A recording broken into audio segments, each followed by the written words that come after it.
Hari ini kita akan lanjutkan kembali, kita akan belajar kebenaran firman Tuhan. Hari ini saya mau bahas tentang hubungan suami istri yang sering kali menjadi problem di antara beberapa orang karena nggak bisa menguasai dirinya dengan baik. Kenapa sampai ribut, gegeran, berantem, nggak terima satu dengan yang lain. Padahal kita meski tahu setelah kita komitmen untuk menikah, kita menjadi satu yang dipersatukan dalam perjanjian pernikahan yang kudus, kita yang dua menjadi satu daging. Suami istri itu disatukan menjadi satu daging yang tidak bisa dipisahkan sampai maut yang memisahkannya. Kita meski tahu ini supaya kita ngerti bahwa pernikahan itu tidak bisa dibatalkan oleh apapun juga. Tapi karena beberapa orang nggak bisa ngontrol dan mengendalikan diri dengan baik, ketika mendapatin pasangannya tidak didapatin seperti yang dia mau, bikin kesalahan mungkin, ngomongnya kasar mungkin, bertindaknya tidak seperti yang diharapkan, kelakuannya buruk, sifatnya jelek, berselingkuh, berkhianat, dan melakukan banyak kejahatan yang lain, tidak bisa terima, akhirnya memutuskan untuk bercerai karena merasa sudah tidak tahan. Bapak Ibu, kita meski tahu untuk membangun hubungan pernikahan yang kuat, dasarnya adalah Kristus dulu, kasih Kristus. Kalau kita tidak memiliki kasih Kristus, pernikahan itu bisa kapan saja diambang kehancuran. Tapi kalau dasar pernikahan itu adalah Yesus Kristus Tuhan, dan kita ini sudah mengikat janji dengan Tuhan, kita dipersatukan dan tidak ada apapun yang sanggup memisahkan kita meski komitmen. Makanya hubungan suami istri itu harus didasari dengan pengertian. Kita meski belajar menghargai pasangan kita. Kita juga harus kenal kelemahan dan kekurangan pasangan kita itu seperti apa. Kekurangannya seperti apa, kekuatannya seperti apa. Jadi kita tahu bagaimana kita memanage hati kita dan kita bisa menghadapinya dengan hikmat, pengertian, dan pengetahuan. Banyak orang nuntut pasangannya seperti yang dia mau, ketika tuntutannya nggak didapatkan, akhirnya apa? Marah, reaksinya salah, marah yang terus-terusan tanpa bisa memaafkan, tanpa bisa diredakan, ujungnya suatu hari numpuk dan akhirnya meledak. Orang-orang yang nggak bisa menguasai diri, orang-orang yang nggak bisa mengendalikan diri ini nggak mudah sekali, nggak gampang sekali membangun hubungan sebuah keluarga. Apalagi kalau seseorang yang pernah punya masa lalu di kehidupan yang sebelum pernikahannya, punya masa lalu yang buruk, punya trauma, karakternya belum terbentuk, sikapnya masih jelek, di dalam pernikahan pasti ada problem dan masalah, dan itu jadi momok dalam pernikahan dan harus segera ngalami pemulihan Tuhan. Kalau nggak ngalami pemulihan Tuhan, apa yang terjadi? Pasanganmu akan menderita sepanjang pernikahanmu. Makanya suami istri harus saling mengerti satu dengan yang lain. Harus sadar diri bahwa kita masih punya kekurangan dan pasangan kita masih punya kelemahan, saling melengkapi, saling menerima, saling membangun. Jangan pernah mengungkit masa lalu atau apapun yang jelek yang menjadi pemicu keributan. Tidak ada gunanya. Kalau kita nih saling ngotot, saling kasar, saling melukai, hanya membuat hati kita lalu tambah terluka, tambah sakit. Belajar mengendalikan diri dengan baik. Kita akan lihat di Efesus pasal yang kelima, mulai ayat yang ke-28. Demikian juga suami harus mengasihi istrinya sama seperti tubuhnya sendiri. Ini tidak mudah. Apalagi kalau laki itu egois, laki itu kurang kasih dalam keluarga, hubungannya dengan orang tuanya dulu tidak benar, lahir dari keluarga broken home, bagaimana dia nggak mengasihi dirinya sendiri, suruh mengasihi istrinya? Susah. Para suami harus bisa mengasihi dirimu sendiri dulu, baru engkau bisa mengasihi pasanganmu. Kalau seseorang yang mau memilih pasangan hidup dan mau menikah, pastikan pasanganmu itu bisa mengasihi dirinya dulu, mencintai dirinya, berdamai dengan dirinya. Kalau tidak, di dalam pernikahan nanti ujungnya akan ribut, gegeran, berantem. Berapa banyak karena orang dibutakan cinta, dibutakan karena sudah jatuh dalam asmara yang meledak-ledak dan menggelora, sehingga lupa melihat sisi kekurangannya, bahwa pasangannya punya kekurangan banyak, dan belum tentu ketika menikah itu kekurangannya itu bisa ditutupi dengan kekuatannya. Ujungnya apa? Setelah menikah sebulan, bulan madunya hilang, tinggal bulannya aja. Kalau bulannya tinggal bulan sabit, jadi horor. saling nuntut, tidak terima, perkataannya mulai kasar, ngomongnya mulai nyakitin. Apa yang terjadi? Orang-orang seperti ini karena tidak berdamai dulu dengan dirinya sendiri. Pasangan suami istri, sebelum menikah engkau harus bisa berdamai dengan dirimu sendiri. Engkau harus bisa mengasihi dirimu sendiri.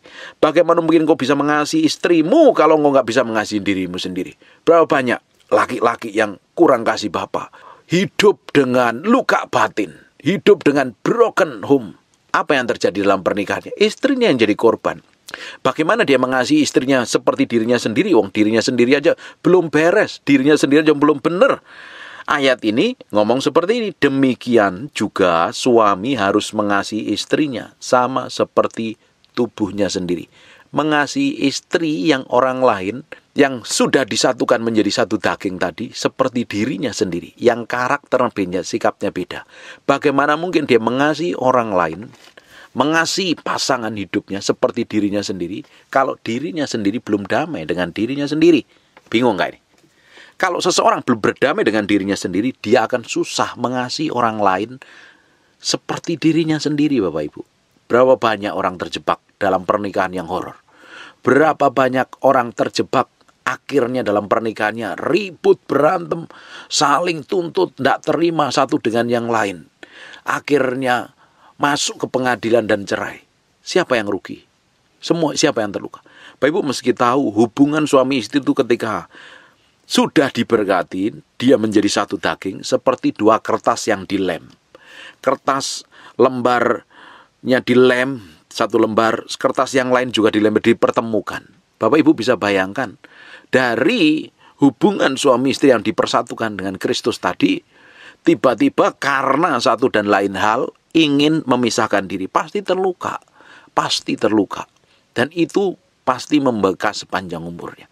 Makanya pernikahan tujuannya adalah ilahi, melahirkan keturunan ilahi, melahirkan gambar Allah di muka bumi ini loh, semakin hari semakin besar. Makanya pasangan suami istri sebelum menikah, satu pasangan, jangan pernah salah pilih pasangan. Engkau salah pilih suami, engkau salah pilih istri, sepanjang pernikahanmu akan ketemu problem dan masalah yang susah sekali dipulihkan. Sampai engkau mengalami kelahiran baru dan berjumpa Tuhan, engkau harus bertobat dan bayar harga baru bisa dipulihkan. Kalau tidak, engkau akan struggle dengan pernikahan. Makanya pasangan suaminya harus mengalami kelahiran baru, pasangan istrinya harus mengalami kelahiran baru. Jangan mau ditipu dengan cinta, jangan mau dibutakan dengan asmara. Itu sifatnya tidak kekal. Tapi ketika kita menikah, yang kita nikahin itu karakter sebenarnya. Yang lain nomor selanjutnya. Karakter dulu. Kalau pasangannya itu udah jelas-jelas, calon pasanganmu adalah punya karakter yang buruk, jangan pernah berharap setelah engkau nikah karakternya berubah, tambah parah ya. Yang jorok tambah jorok, yang ketus tambah ketus, yang ngomongnya kasar tambah ngomongnya kasar. Tidak berubah sampai seseorang mengalami perjumpaan pribadi dengan Tuhan, baru karakternya berubah. Bapak Ibu, ini penting sekali. Ketika pasangan yang sudah dilahirkan kembali, pasangan laki-laki dan perempuan itu sudah sama-sama mengalami kelahiran baru dan diubahkan dalam Kristus, hasil pernikahannya melahirkan keturunan ilahi. Nah, kalau orang sudah ngerti firman, sama-sama ngerti firman, ngerti kebenaran, baru tahu bertindak tepat sesuai dengan apa yang Tuhan mau. Kita lihat saja, banyak pendeta cerai kok. Kenapa? Ego, emosi, hawa nafsu, penyimpangan seksual, dan lain sebagainya. Justru kita harus ngerti firman. Jangan sampai pernikahan yang sudah kita jalanin ini berhenti di tengah jalan dan menghasilkan luka. Kalau Bapak Ibu sampai cerai, luka nanti. Hatimu luka, pasanganmu luka, kalau ada anak-anak terluka, ada cucu mantu terluka semuanya. Dan tidak bisa menjadi contoh yang baik. Belajar nih, memberi hati sepenuhnya di hadapan Tuhan. Bagi para suami, engkau harus bisa berdamai dengan dirimu sendiri. Engkau bisa baru mengasihi istrimu. Kalau suami belum bisa berdamai dengan dirinya sendiri, bisa mencintai dirinya sendiri, jangan pernah berharap mencintai pasangan hidupnya. Makanya demikian juga suami harus mengasihi istrinya sama seperti tubuhnya sendiri loh. Mengasihi istri sama tubuhnya sendiri. Tidak mungkin ketika ngelihat tanganmu kotor, ya udah nggak suka lah. gua buang aja. Nggak mungkin. Karena masih satu tubuh, dirawat tentunya. Oh, kotor dibersihin. Oh, ini luka dibalut dan lain sebagainya. Jadi kalau kita mengasihi istri kita seperti tubuh kita sendiri, artinya kita rawat. Nggak mungkin kita maki, nggak mungkin kita lukai, nggak mungkin kita kasarin. Karena tubuh kita sendiri. Nggak mungkin juga kita maki teriakin dengan kasar. Tubuh kita sendiri mengasihi sama seperti tubuhnya sendiri loh. Sama seperti tubuhnya sendiri. Nggak mudah memang. Makanya kita mesti kenalin pasangan kita. Kelemahannya apa? Kekurangannya apa? Kekurangannya kita tutupi dengan kekuatan kita. Kelemahannya kita tutupin dengan kekuatan kita. Sehingga hubungan suami istri ini dibangun semakin hari semakin kokoh. Siapa yang mengasihi istrinya, mengasihi dirinya sendiri. Kalau mengasihi istrinya, berarti mengasihi dirinya sendiri. Kenapa? Karena kita sudah menjadi satu daging. Hubungan suami istri itu sudah menjadi satu daging. Tidak bisa dipisahkan kecuali maut. Ada beberapa orang ngotot untuk memisahkan diri. Sebenarnya engkau sudah merusak perjanjian Tuhan loh. Jangan berharap hidupmu baik-baik saja kalau engkau sudah merusak perjanjian. Engkau urusan dengan Tuhan. Kalau sudah menikah, artinya kita komitmen mencintai pasangan kita dalam suka dan duka, dalam sedih dan bahagia, dalam kondisi apapun kita cintai, dalam kondisi menyebalkan pun kita harus mengasihi. Itu tidak gampang. Kalau kita mengasihi orang yang baik, itu mudah, semua orang bisa lakukan. Mengasihi orang yang suka memberi kita, menghormatin kita, itu mudah, orang dunia bisa lakukan. Orang yang tidak kenal Tuhan pun bisa lakukan. Justru karena kita ini ada Roh Kudus, justru karena kita ini ada Tuhan, kita harus mengasihi orang yang menyebalkan, orang yang bencekno, orang yang ngeselin, seperti diri kita sendiri. Dibutuhkan apa? Pikul salib, sangkal diri, mati daging. Orang yang sudah tahu arti pikul salib, sangkal diri, mati daging, mati terhadap dirinya sendiri. Sehingga yang muncul kasih Kristus. Dia nggak pedulikan dirinya sendiri, dia tahu udah damai kok. Dia udah menang kok. Dia tahu kok dia jalan sama Tuhan. Dia mengasihi orang lain. Kalau orang belum mengalami sampai seperti ini, seringkali dalam pernikahannya cekcok, ribut, keras kepala, saling berantem, saling maki, saling merendahkan. Hanya hasilnya melukai satu dengan yang lain. Hari ini kalau engkau yang suka berantem, belajar berdiam diri.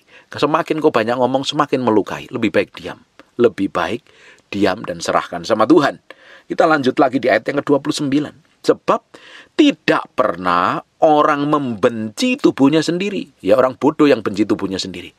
Suami dan istri itu satu tubuh. Engkau para istri, suamimu adalah satu tubuh dengan kau. Para suami, istrimu juga satu tubuh dengan kau.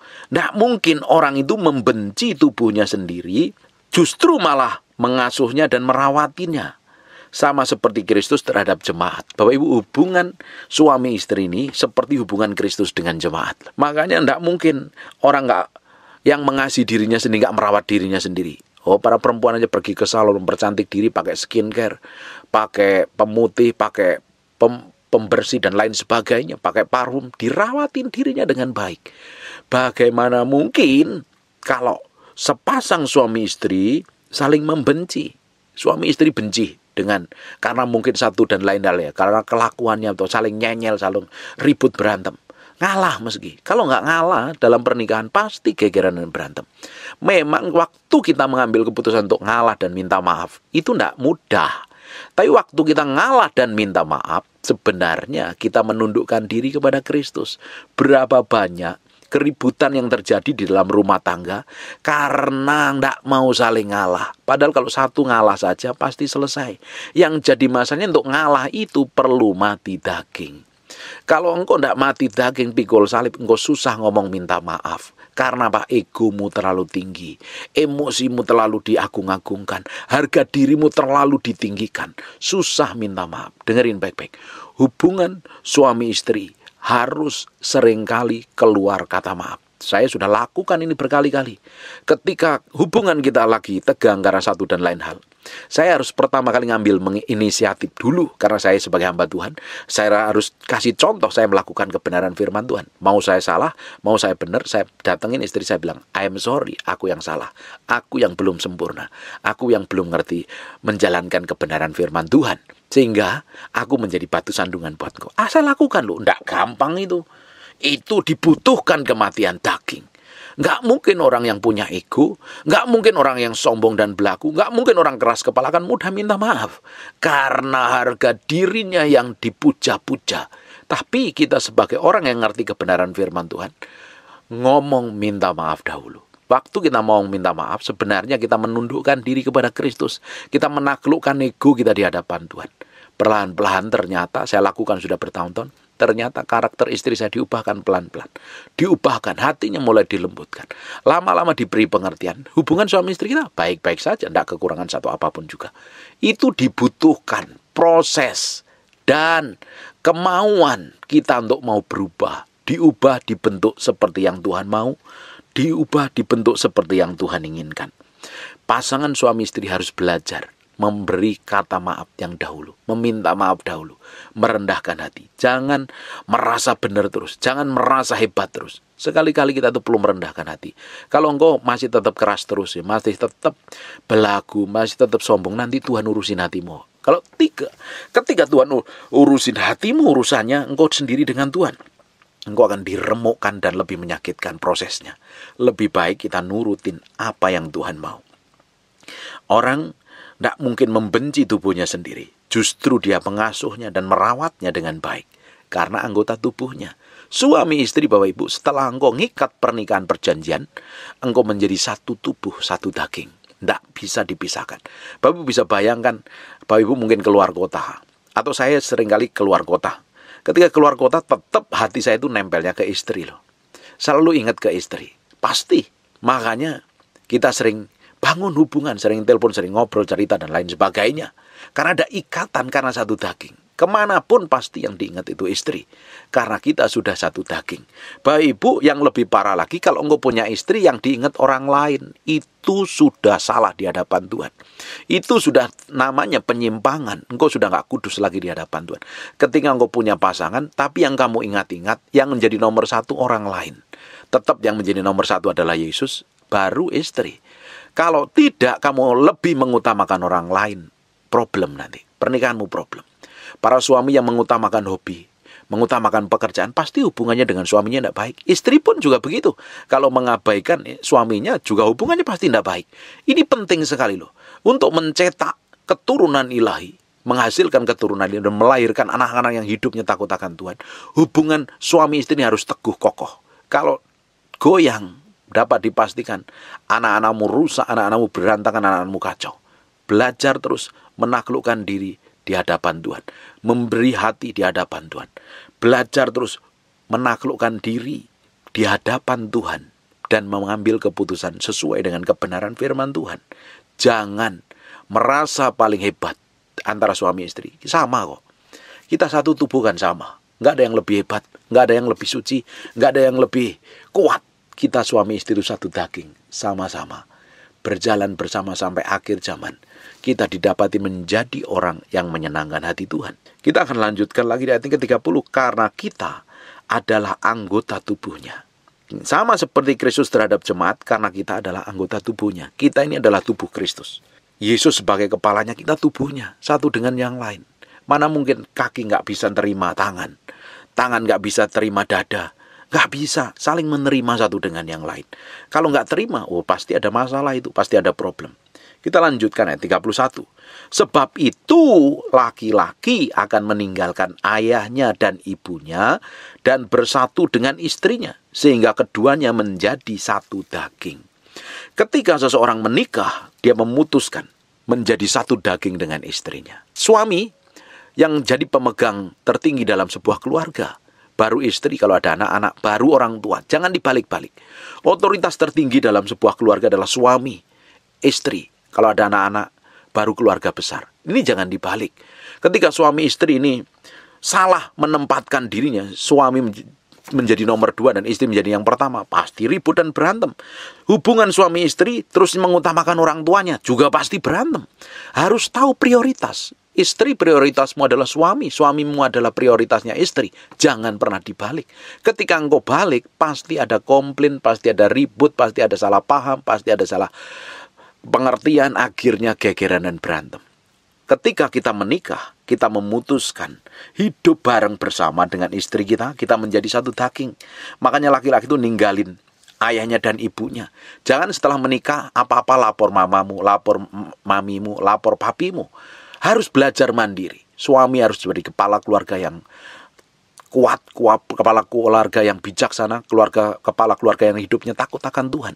Bisa mengambil keputusan dengan tepat. Istri juga harus begitu. Dia harus menghormatin suaminya.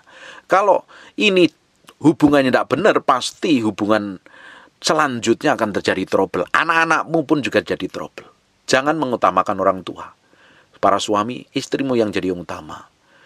Para istri, suamimu yang jadi utama. Baru kita bisa mikirin anak, baru mikirin orang tua. Keluarga inti dulu. Memang kita harus tetap menghormati orang tua kita sebagai wakil Allah di muka bumi selama kita masih menjadi anaknya. Tapi setelah kita memutuskan untuk menikah dalam pernikahan, kita ini memiliki keluarga inti sendiri. Keluarga inti dulu ini yang harus kokoh dan kuat. Kalau mau bagi uang kepada orang tua, ya diomongin suami istri, jangan sembunyi-sembunyi. Cara ngatur keuangannya, semuanya diomongin dengan baik, terbuka. Kalau tidak terbuka, nanti di ujungnya pasti terjadi keributan, saling curiga. Cepat diomongin dengan baik. Jangan pernah hubungan suami istri ditutup-tutupin. Jangan pernah ada ditutup-tutupin. Kalau engkau tutupin hubungan dengan pasanganmu, nanti di kemudian hari akan jadi trouble dan masalah. Amin. Kita lanjutkan lagi ayat yang ke-32. Rahasia ini besar, tetapi yang aku maksud ialah hubungan Kristus dengan jemaatnya. Jadi hubungan suami istri itu seperti hubungannya Kristus dengan jemaat. Tidak bisa dipisahkan. Kecuali engkau ngambil keputusan untuk cerai, lain ceritanya. Kecuali engkau ngambil keputusan untuk meninggalkan Tuhan, lain urusannya. Tapi hubungan suami istri tidak bisa dipisahkan. Karena ego masing-masing, karena kebodohan dan ketidakmengertian masing-masing, mereka akhirnya bertindak semaunya sendiri, akhirnya ngambil keputusan memisahkan diri. Ketika engkau sudah menikah dan diberkatin, dan kau ngambil keputusan cerai, jangan berharap engkau menikah lagi. Kalau menikah statusmu engkau jadi orang yang penjina, yang tidak berkenan di hadapan Tuhan. Ketika engkau mengambil keputusan menikah, engkau harus komitmen dengan pasangan hidupmu, seumur hidupmu. Pak, kelakuannya dia bencekno. Loh, kenapa kamu dulu waktu pacaran kamu nggak cek dulu bibit bobot bebetnya? Kenapa kamu nggak tanya Tuhan? Sekarang ketika kamu menikah, engkau harus bayar harga dengan pasanganmu. Terima kekurangannya, terima kelebihannya. Harganya mahal. Ketika seseorang salah pasangan, salah pilih pasangan, harganya mahal. Harus dibayar sepanjang umurnya. Sampai pasangannya itu bertobat kenal Tuhan, baru diubah Tuhan.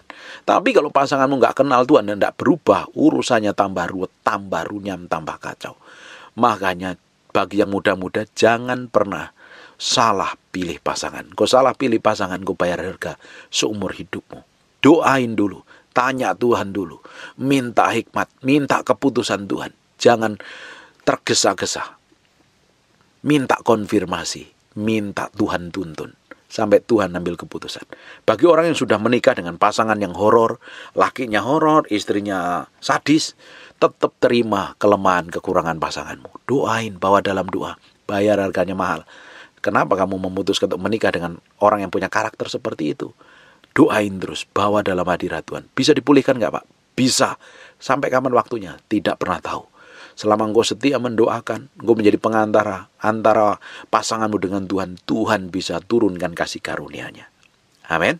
Ayat yang ke-33. Bagaimanapun juga bagi kamu masing-masing berlaku. Kasihilah istrimu sebagai dirimu sendiri, dan istri hendaklah menghormati suaminya. Saling menghormatin. Para istri harus menghormati suaminya. Bagi para suami harus mengasihi istrinya dengan baik. Harus mengasihi. Istri itu kebutuhannya dikasihi, dicintai, dimiliki sepenuhnya. Buat dia aman hidupnya. Ketika seorang istri dikasihi, dicintai, dicukupin semua kebutuhannya, dia jalan dengan baik kok. Tapi ketika istri nggak dapat kasih, nggak dapat perhatian dari suaminya, dia bisa melenceng hidupnya loh. Justru kalau dia dapat perhatian dari orang lain, malah horor nanti. Bisa terjadi perselingkuhan. Kenapa sih kok terjadi perselingkuhan? Kenapa kok para istri bisa selingkuh? Karena kurang perhatian dari suaminya. Suaminya terlalu ego. Belajar para suami menjadi orang yang romantis, ngerti perasaan istrimu. Kenali perasaan istrimu. Belajar mengasihi, mencintai, memiliki dia sepenuhnya. Kekurangannya, kebawelannya, kecerewetannya terima sebagai bagian dalam hidupmu. bagus itu, sebenarnya dia sayang sama kita kok. Ada istri yang cerewet, terimain, jangan malah dikomplain. Belajar ketika ribut istrimu cerewet, diemin aja. Nanti kalau dia capek ngomong, dia akan diem kok. Kebanyakan laki-laki ketika istrinya cerewet, bawel, suaminya kadang gak sabar. Udah capek kerja, ini ngomongnya cerewet terus. Tapi istri kebutuhannya untuk didengerin. Kadang kita perlu diam saja, kadang sedikit jengkel juga, kadang dengerin cerewetan ocehannya terus. Tapi kita belajar diam kok. Belajar mendengar, memang kebutuhannya istri kan didengar. Dengerin aja. Nanti kalau udah capek ngomong, dia akan diam kok. Baru kita ngomong balik. Jangan pernah ketika istrimu cerewet sedang ngoceh-ngoceh dilawan. Wah, pasti akan terjadi perang Bharatayuddha Jaya Binangun. Akhirnya perang saudara.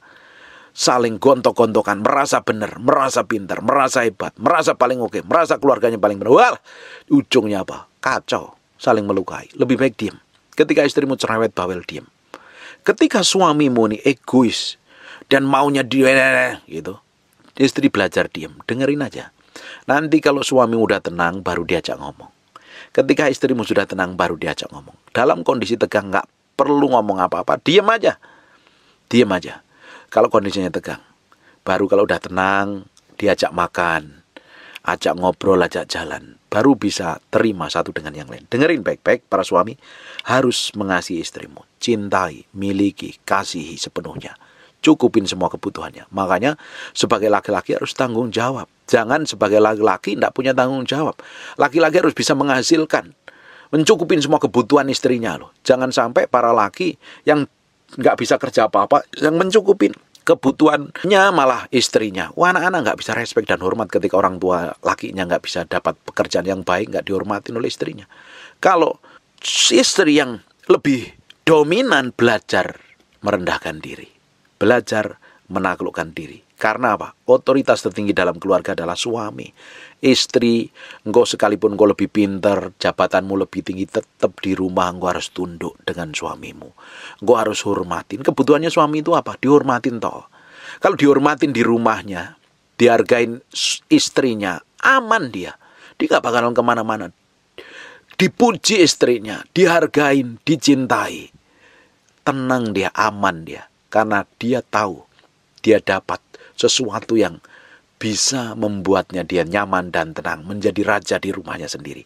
Tapi kalau para suami nggak dapat penghormatan dari istrinya, sedang di kantor, orang tunduk, sekretarisnya hormat, melayani dengan baik, sedang di rumah, istrinya seperti beruang yang kehilangan anak, bawel, badannya bau, pakai daster, bau bawang merah, nggak cantik penampilannya, malah ketus, ngomongnya kasar. Pasti cepat atau lambat suamimu nggak betah di rumah. Dia akan cari perempuan yang bisa menghormatin dia. Makanya para istri harus menghormatin suaminya. Tempatkan suami sebagai pemimpin dalam keluarga. Hormatin dia, hargain dia, puji dia. Sesekali disanjung. Bilang terima kasih sudah menjadi suami yang baik. Para istri akan menjadi bahagia kalau kau lakukan seperti itu. Jangan ego. Lakukan yang terbaik untuk suamimu. Para suami juga harus sering romantis dengan istrinya. Bilang I love you. Bilang terima kasih sudah ngurus keluarga dengan baik. Jadi ibu rumah tangga yang baik. Ngatur semuanya dengan baik. Bilang thank you. Saling menghormatin, saling menghargai. Kalau ini terjadi, engkau bisa menikmatin surga di muka bumi ini. Tapi kalau ini tidak terjadi dalam rumah tanggamu, engkau menikmati neraka di muka bumi. Malas pulang ke rumah. Ketemu singa dan beruang. Macan tutul dan ular kobra serta kalajengking. Malas ke rumah. Tetapi kalau dibangun dengan kemesraan, cinta, saling pengertian, saling percaya, semuanya akan berjalan dengan baik. Sesuai dengan kehendak Tuhan. Anak-anak ngelihat juga bahagia, orang lain ngelihat bahagia, jemaat ngelihatnya bahagia, temanmu ngelihat kehidupanmu juga bahagia. Diberkatin dengan pernikahan. Bapak Ibu, Tuhan punya tujuan ilahi dalam sebuah pernikahan. Tujuannya kita ini ketika kita diberkati dalam pernikahan kita untuk menjadi berkat bagi orang lain. Ketika keluargamu dipulihkan, hubungan suami istri dipulihkan Tuhan, engkau akan dipakai untuk memulihkan keluarga-keluarga yang hancur dan Bapak belum. Puji Tuhan. Saya dengan istri saya itu hampir tidak pernah ribut. Ribut sebentar cepat diselesaikan. Dan harus ada pengorbanan. Saya memulai dulu untuk meminta maaf. Dan sampai hari ini keluarga kami jadi berkat. Saya bisa ngonselingin, hampir tiap hari ngonselingin keluarga yang kacau, rusak, berantakan. Dan mereka ngalami pemulihan Tuhan. Mereka lihat kok kehidupan kami berdua. Saya berdoa mulai hari ini ada keluarga-keluarga yang dipulihkan. Yang kau sedang struggle, berjuang babak belur. Selama ini ngambil keputusan salah, bersikap salah. Mulai berubah. Rendahkan hatimu untuk diajarin Tuhan, dilembutkan Tuhan. Mulai bersikap yang baik. Bertutur kata yang baik. Berkelakuan seperti Kristus berkelakuan. Hidupmu akan mengalami pemulihan. Hidupmu mengalami breakthrough dan terobosan. Cepat atau lambat. Engkau akan mengalami sesuatu yang ilahi. Dan nama Tuhan dipermuliakan atas keluargamu. Amin. Saya berdoa untuk orang-orang yang sedang struggle pernikahannya akan mengalami pemulihan. Dimulai dengan salah satunya merendahkan diri. Engkau yang dengar firman ini, engkau harus mengambil keputusan untuk merendahkan hatimu. Belajar meminta maaf. Saya benar Pak, saya harus minta. Belajar, lakukan, mulai dulu. Nanti engkau akan tahu hasilnya. Engkau akan nikmatin hasilnya. Amin. Kita akan melihat sesuatu yang ilahi yang Tuhan mau kerjakan dalam pernikahan kita. Untuk jadi berkat bagi banyak orang. Bagi yang sedang dirundung perceraian, engkau setia. Setia, doain terus pasanganmu. Ampuni mereka. Lepaskan pengalaman. Engkau tetap hidup kudus. Tetap jaga kesucian dan jaga kekudusan. Amin.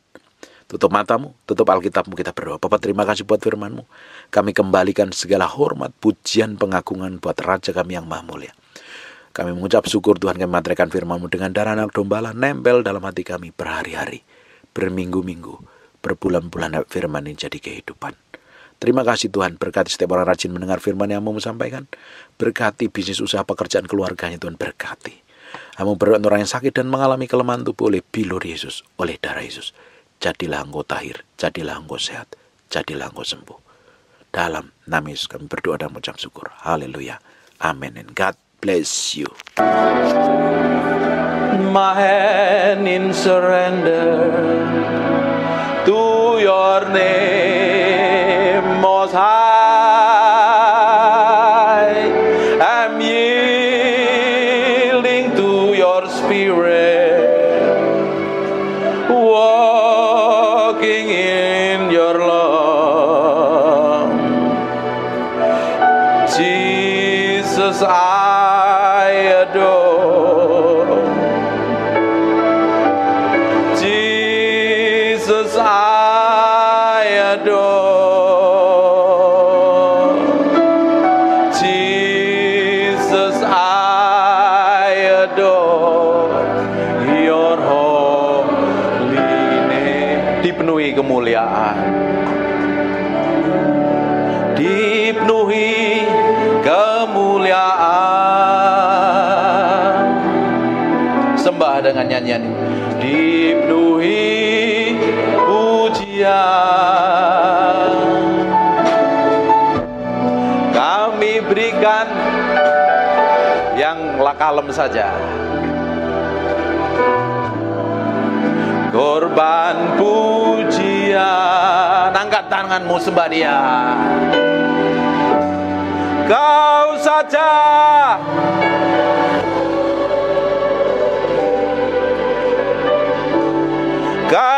saja yang layak. Kau layak terima glory. Yesus, kau Tuhan.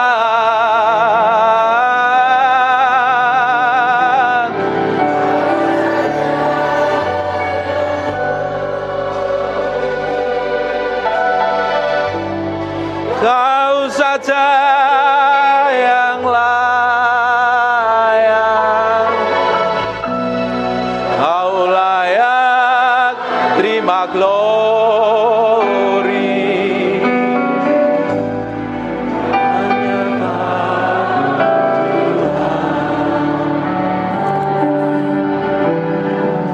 Dipenuhi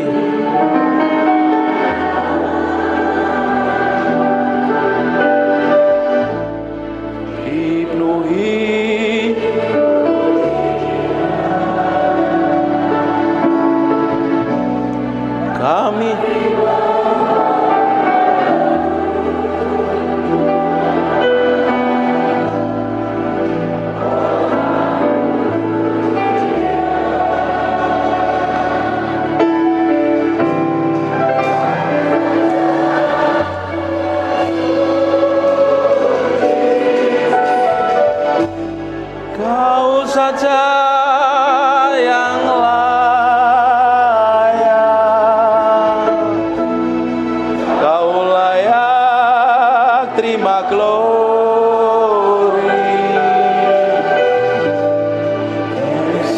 Kau Tuhan,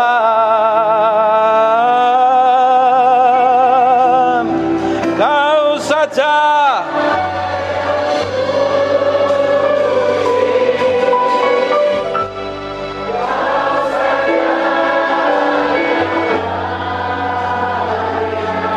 Haleluya, Kau layak terima glory.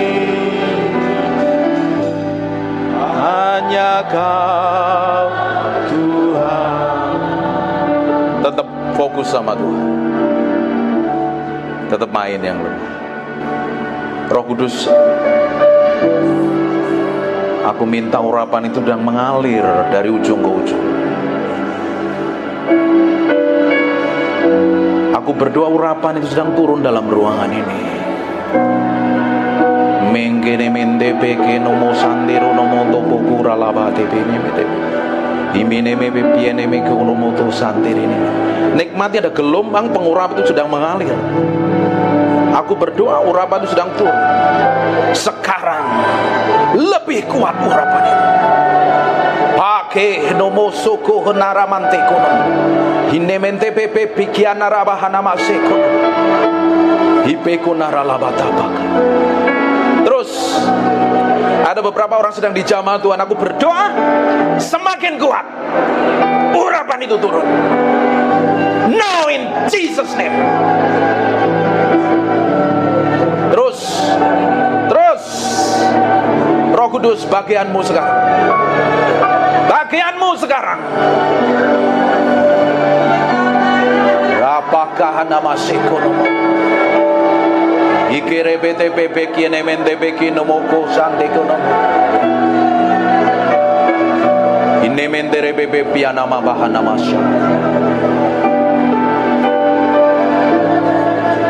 Irala baka harabasya nama takara nama sekene mende beki. Terus semekonara lama dabang. Terus kita akan nikmatin Tuhan. Kita nikmati hadiratnya.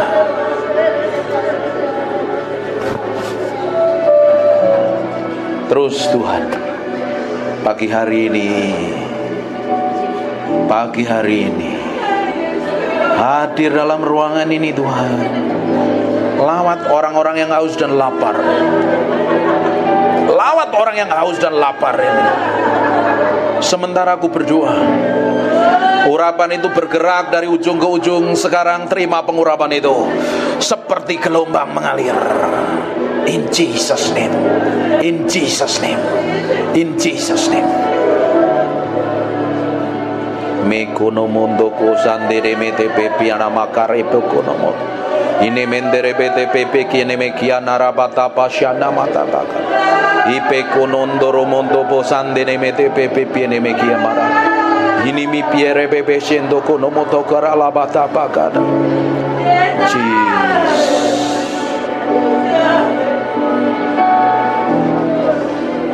Terus Tuhan, buat sesuatu yang berbeda pagi hari ini. Kau lihat orang yang haus dan lapar ini Tuhan. Mereka akan dilawat Tuhan. Mereka akan dilawat Tuhan. Mereka yang sudah kering, angkat tanganmu yang udah kering, lama gak ngalami Tuhan. Minta sama Tuhan, minta sama Roh Kudus pagi hari menjamah hidupmu. Aku lepaskan urapan ini turun di antara umatmu.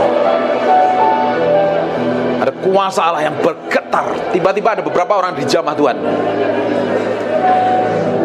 Sampai engkau gak tahan. Urapan itu semakin kuat. Sekarang Jesus name. Jesus name. Terus ada orang-orang gak tahan. Kuat sekali urapan di ruangan ini. Sekarang jamah Tuhan. Jamah Tuhan. Terima pengurapan itu. Terima pengurapan itu.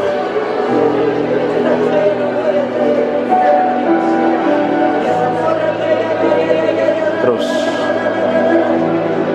yang sudah bisa nyembah, pakai sembah Tuhan. Izinkan Tuhan hadir menjamah hidupmu pagi hari ini. Buat membuat hatimu haus dan lapar ingin kenal Tuhan lebih dari apapun juga. Engkau menguasai, bukan aku bukan siapa-siapa. Ini bagianmu menjamah umatmu. Lawat mereka dengan hadiratmu.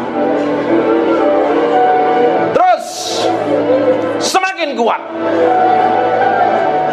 Aku perintahkan setiap roh yang bukan dari Tuhan, kepahitan, sakit hati, kecewa, aku perintahkan kau pergi dan tinggalkan dalam ruangan ini. Aku berdoa urapan itu semakin kuat Tuhan. Hadiratmu turun dalam ruangan ini. In Jesus name. Jesus, we thank you, we praise you, we adore you. We thank you, we praise you, we adore you.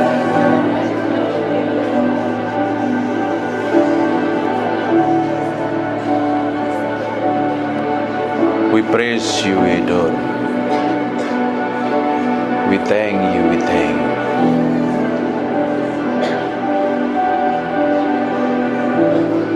Aku berdoa Engkau tetap tinggal dalam ruangan ini menjamah umat. Haleluya.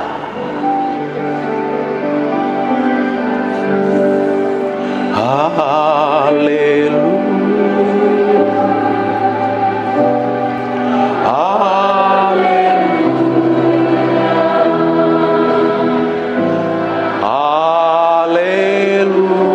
Angkat tanganmu, sembah Dia.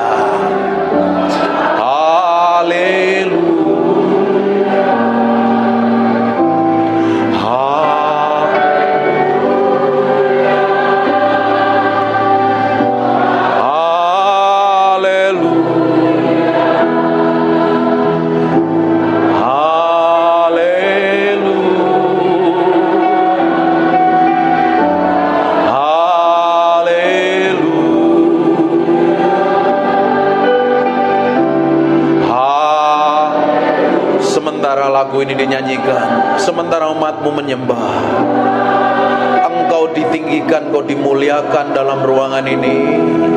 Engkau saja yang layak disembah dan ditinggikan. Biar urapanmu mengalir dalam ruangan ini. Aku berdoa pengurapan Ibu sedang turun dalam ruangan ini.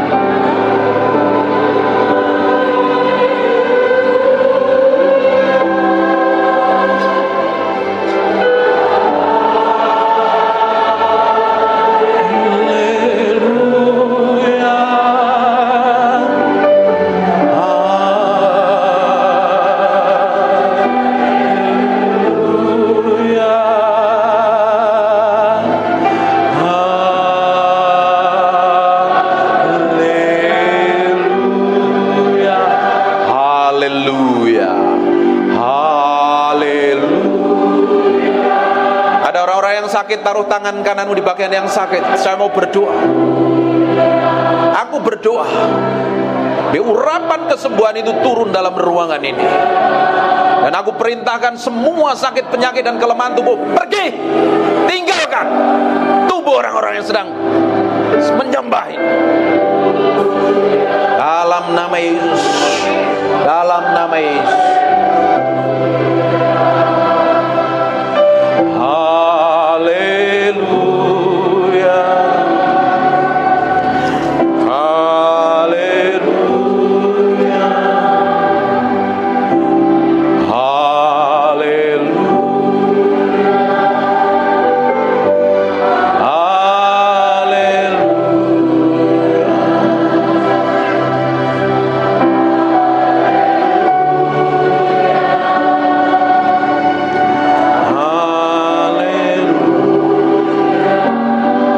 Dalam nama Yesus, aku berserah penuh kepadamu.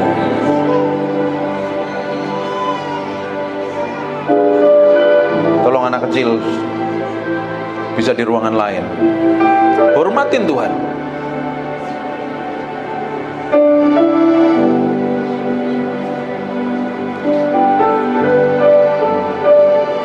Makasih Tuhan. Terima kasih Tuhan. Kalau anaknya diam gak apa-apa. Kalau anaknya berisik, suruh pindah ke ruang lain. Terima kasih.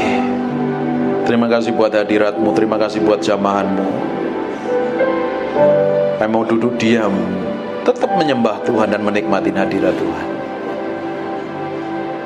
Dalam nama Yesus, haleluya, amin. Amin, amin. Buka matanya, silakan duduk. Yoro laini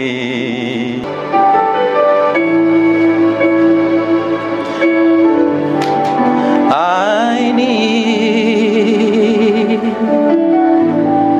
Yoro laini Yoro laini Jesus Yoro laini. Saya pengen nyembah Jesus. I just want to thank you Jesus. I just want to thank you Jesus. I just want to thank you. Saya nyanyi lagu ini loh, ngerasain hadirat Tuhan loh. Jesus, I just want to thank you. Thank you for being so good. Enak tau nyembah Tuhan itu ya. Loh kok bengong semua? Kalau kita ketemu Tuhan, loh kamu jadi bengong loh. Makanya orang Kristen harus ngalami Tuhan dan ketemu Tuhan setiap hari. Kalau kau ke gereja nggak pernah ketemu Tuhan, please anak kecilnya bisa ditolong. Ada ruangan lain, ruangan baby, biar yang lain nggak ganggu.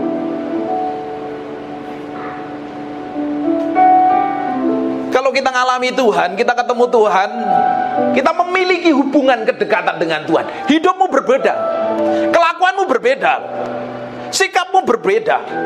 Tapi banyak orang Kristen datang ke gereja rajin ibadah, kelakuannya nggak berubah dari tahun ke tahun, tetap sama, menjadi manusia yang lama. Harusnya setiap hari kita berjalan bersama Tuhan, bergaul dengan Tuhan. Karakter, sikap, kelakuan, tindakanmu berubah menjadi sama seperti Tuhan. Harusnya. Tapi tidak semua orang nyampe ke sana. Dia lebih seneng ngikutin dagingnya, ngikutin hawa nafsunya, ngikutin egonya, tidak mau tunduk dan submit kepada Tuhan. Terus berharap dipakai Tuhan, berharap hidupnya ngalami kemuliaan Tuhan, sampai matamu biru dan rambutmu merah, tidak akan pernah berubah.